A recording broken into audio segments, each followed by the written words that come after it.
आप सबों को जय यीशु। आत्मदर्शन टीवी की ओर से इस बाइबल स्टडी प्रोग्राम में मैं आप सबों का हार्दिक अभिनंदन करता हूं। पिछले एपिसोड में हम लोगों ने दूसरे इतिहास ग्रंथ का अध्ययन किया और इस एपिसोड में हम एस्रा के ग्रंथ का अध्ययन करेंगे।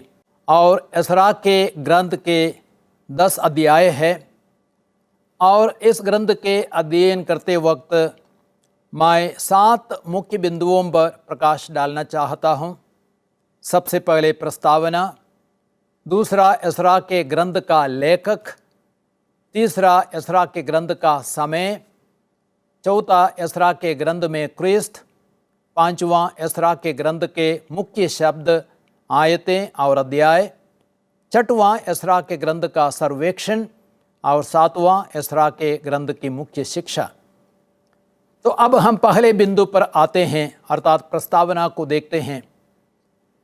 एस्रा का ग्रंथ दूसरे इतिहास ग्रंथ को आगे बढ़ाता है और यह दर्शाता है कि किस प्रकार ईश्वर इस्राएलियों को बाबुल के निर्वासन से निकालकर अपनी प्रतिज्ञा को पूरा करता है। यह इस्राएलियों का दूसरा निर्गमन माना जाता है, लेकिन एक अवशेष ही अर्थात थोड़े ही लोग बाबुल छोड़कर कनान देश लौटने के लिए तैयार होता है। एस्रा बाबुल से 2 बार अलग अलग दलों का लौटने का वर्णन करता है। पहला दल जरुब्बाबेल की अगुवाई में मंदिर के पुनर्निर्माण के लिए, अध्याय 1 से 6 तक में इन बातों को हम पढ़ते हैं। और दूसरा दल एस्रा की अगुवाई में लोगों को आत्मिक रूप से तैयार करने के लिए निकलता है।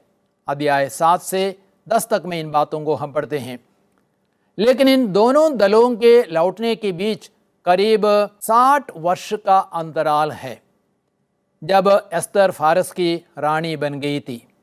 अब हम दूसरे बिंदु पर आते हैं, एस्रा का लेखक। ग्रंथ में यह नहीं लिखा गया है कि लेखक कौन है, लेकिन यहूदी परंपरा अर्थात तालमुद एस्रा को ग्रंथ का लेखक मानती है। एस्रा ने संभवतः 457 और 444 ईसा पूर्व के बीच में ग्रंथ की रचना की।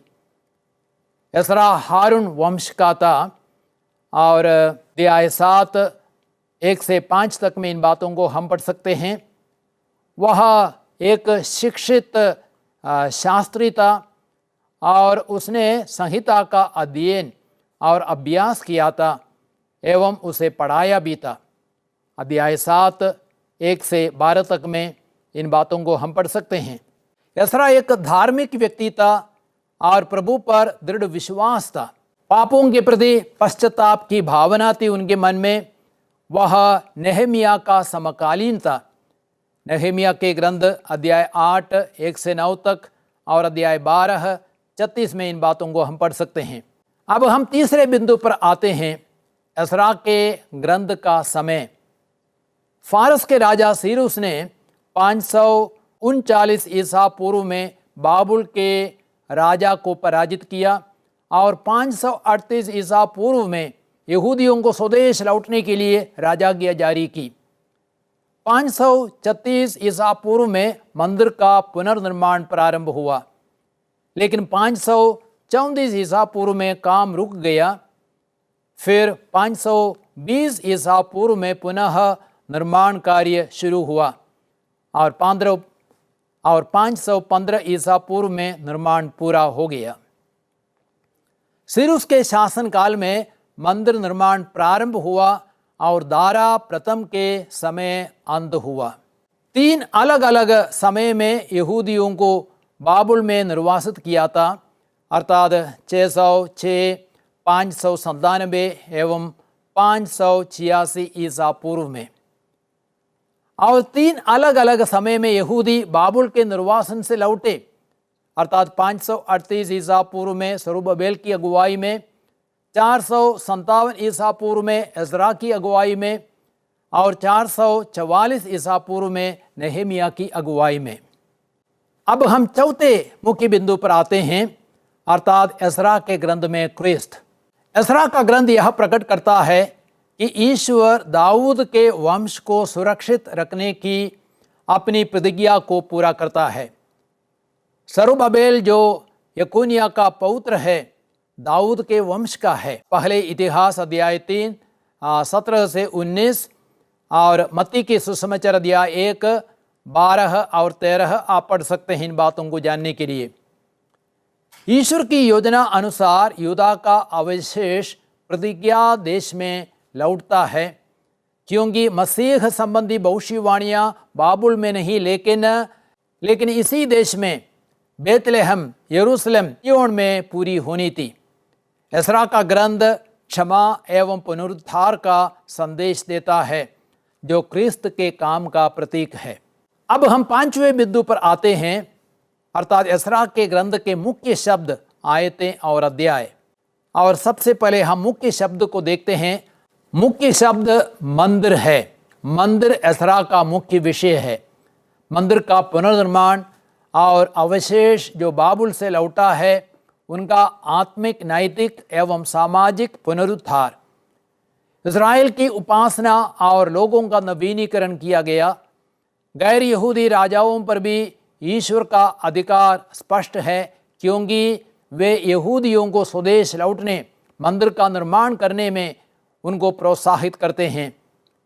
इस प्रकार प्रभु ने अपनी प्रतिज्ञा को पूरा किया और वचन कहता है, मैं तुम्हें उन सब राष्ट्रों और उन सब स्थानों से जहां मैंने तुम्हें निर्वासित कर दिया है, यहां फिर एकत्रित करूंगा।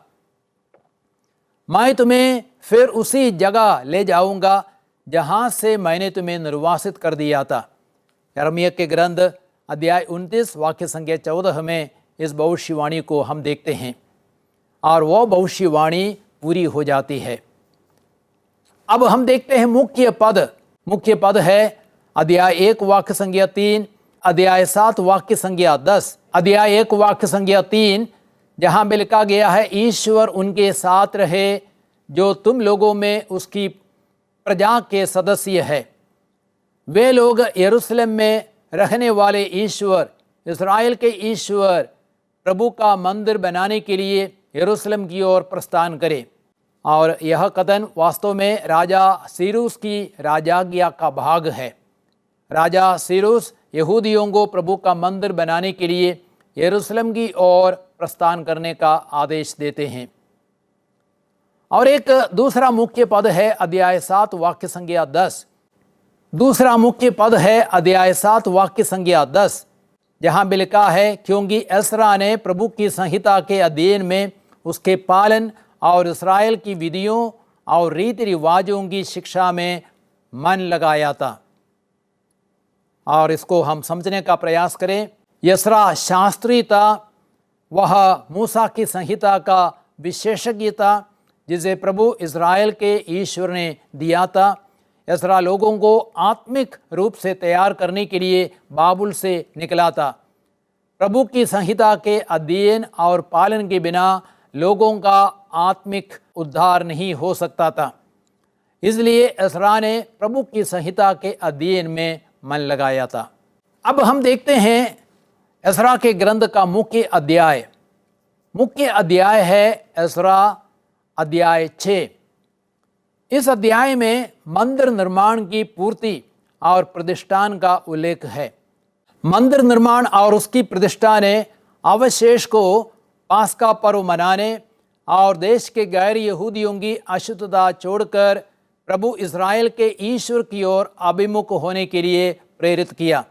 अध्याय 6 वाक्य संख्या 21 में इस बात को हम पढ़ सकते हैं।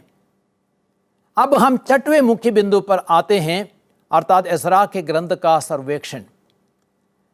एसरा का ग्रंथ दूसरे इतिहास ग्रंथ को आगे बढ़ाता है और यह दर्शाता है कि किस प्रकार ईश्वर इस्राएलियों को बाबुल के निर्वासन से निकालकर अपनी प्रतिज्ञा को पूरा करता है। यिर्मयाह के ग्रंथ अध्याय 29 वाक्य संख्या 10 से 14 तक आप पढ़ सकते हैं। ईश्वर अपनी प्रतिज्ञा को पूरा करता है। ईश्वर अपनी प्रजा के साथ है। उनकी महिमा के दिन अब ना रहे, फिर भी उनकी आत्मिक विरासत अब भी सुरक्षित है और ईश्वर अपनी प्रतिज्ञा को अवश्य पूरा करेगा। एसरा बाबुल से 2 बार अलग अलग दलों का लौटने का वर्णन करता है। पहला दल सरुब्बाबेल की अगुवाई में मंदिर के पुनर्निर्माण के लिए निकला था, अध्याय 1 से 6 तक में हम पढ़ते हैं। और दूसरा दल एसरा की अगुवाई में लोगों को आत्मिक रूप से तैयार करने के लिए निकलता है। अध्याय 7 से अध्याय 10 तक इन बातों को हम पढ़ सकते हैं।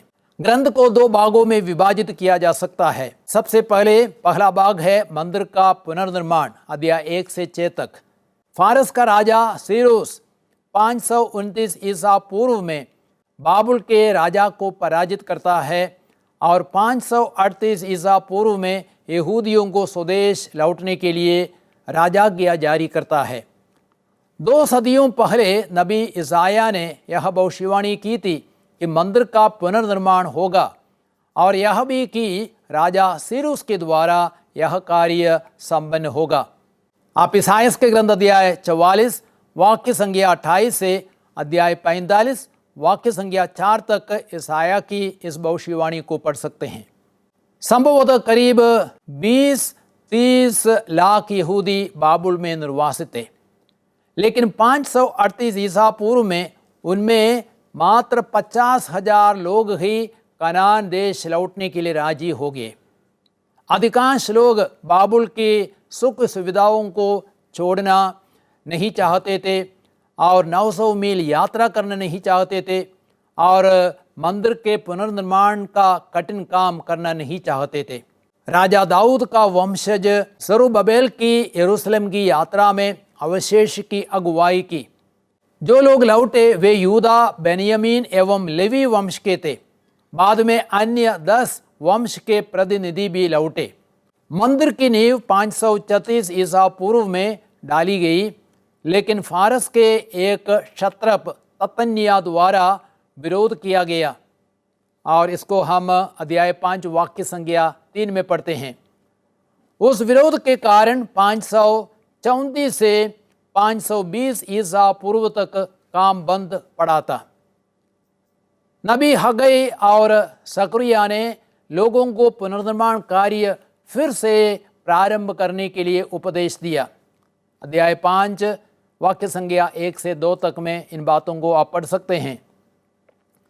सरुब्बाबेल और प्रधान याजक योशुआ की अगुवाई में काम फिर शुरू हो गया। उसके बाद भी विरोध हुआ था, लेकिन राजा दारा ने राजा सीरूस की राजाज्ञा को खोज निकाला और काम को जारी रखने का आदेश दिया। मंदिर का पुनर्निर्माण कार्य 515 ईसा पूर्व में पूरा हो गया। और इस ग्रंथ का दूसरा मुख्य भाग है लोगों का पुनरुद्धार, अध्याय 7 से अध्याय 10 तक। सरुब्बाबेल की अगुवाई में 538 ईसा पूर्व में पहला दल यरूशलेम के लिए रवाना हुआ था। 81 वर्षों के बाद एसरा की अगुवाई में अर्थात 457 ईसा पूर्व में एक और छोटा दल करीब 2000 लोग वापस आते हैं। याजक एसरा को लोगों और मंदिर के लिए फारस से आर्थिक सहायता लाने के लिए राजा अर्थसर्कसिस प्रथम से अधिकार मिलता है। ईश्वर लोगों को अपना संरक्षण प्रदान करता है। ईश्वर लोगों का आध्यात्मिक एवं नैतिक पुनरुद्धार करने हेतु एसरा का इस्तेमाल करता है। जब एसरा को पता चलता है कि लोगों और याजकों ने विजातीय स्त्रियों से विवाह किया है, उसने लोगों की ओर से पश्चाताप एवं विलाप करते हुए सुंदर मध्यस्थ प्रार्थना की। तब लोगों ने विजातीय स्त्रियों को और उनकी संतानों को त्यागने का निर्णय लिया, प्रायश्चित के लिए बलिदान चढ़ाया। अध्याय 9 से अध्याय 10 तक इन बातों को आप पढ़ सकते हैं। इस प्रकार लोगों का आत्मिक एवं नैतिक पुनरुद्धार हुआ। अब हम अंतिम बिंदु पे आते हैं, अर्थात हमारे लिए क्या शिक्षा है। एसरा का ग्रंथ यह दर्शाता है कि ईश्वर सर्वशक्तिमान है। ईश्वर ने इस्राएलियों को बाबुल के निर्वासन से निकालने के लिए और मंदिर का पुनर्निर्माण करने के लिए सहयोग देने के लिए एक गैर यहूदी फारस के राजा सीरूस का इस्तेमाल किया, तो ईश्वर किसी का भी इस्तेमाल कर सकते हैं। आज क्रिस्तियों की सहायता के लिए ईश्वर गैर क्रिस्तियों का इस्तेमाल कर सकता है। ईश्वर अपनी प्रतिज्ञा को पूरा करता है। मनुष्य भले ही ईश्वर के साथ किए गए विधान को भूल जाए, ईश्वर अपनी प्रतिज्ञाओं को पूरा करता है। यिर्मयाह के ग्रंथ अध्याय 29 वाक्य संख्या 10 से 14 तक में आप इन बातों को पढ़ सकते हैं। ईश्वर अपनी प्रजा के साथ है। उनकी महिमा के दिन अब ना रहे, फिर भी उनकी आत्मिक विरासत अब भी सुरक्षित है। आप लोगों ने एस्रा के ग्रंथ का अध्ययन किया। इन बातों को आप अपने मन में रखें और अब आप एस्रा के ग्रंथ का अध्ययन करने का प्रयास करें। आप और अच्छी तरह समझेंगे, यही मेरी आशा है। अगले एपिसोड में हम नेहेमिया के ग्रंथ का अध्ययन करेंगे।